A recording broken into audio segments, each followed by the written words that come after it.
লোকজন শুনছি যে এখানে একজন মরে ঝুলে আছে, সব লোক যাতায়াত করছে শুনছি, শুনে আমরাও দেখতে এসেছি।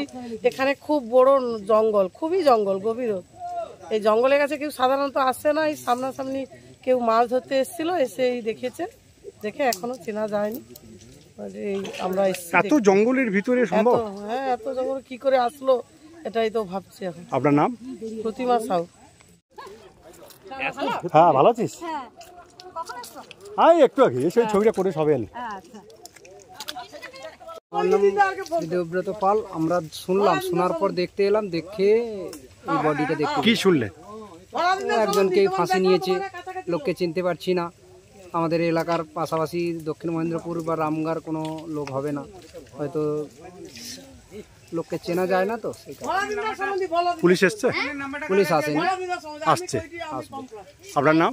আমার নাম শ্রী দেবব্রত পাল। এই এরিয়াটার নাম কি, গ্রামটার নাম? এরিয়াটার নাম হচ্ছে রামগঙ্গা। আর নদীটার নাম জানা আছে? মৃদঙ্গ ভাঙা। আপনি পঞ্চায়েত সদস্য, কি দেখছেন এখানে? আমি খবর পেয়ে এই নদী চরে এলাম, এসে দেখছি একজন অচেনা ব্যক্তি, এখনো চিনতে পারছি না।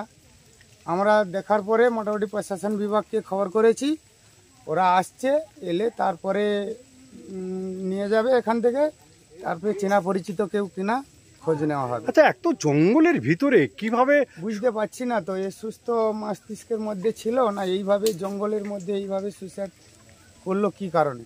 মানে এ তো গভীর জঙ্গল। হ্যাঁ, মানে আপনারা জানতে পারলেন কি করে?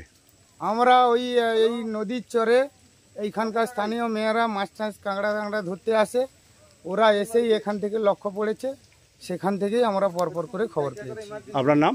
আমার নাম মহাদেব গিরি। আপনি কি দায়িত্বে আছেন? আমি এখানকার পঞ্চায়েত সদস্য, বামপন্থী সংগঠনের বিরোধী দল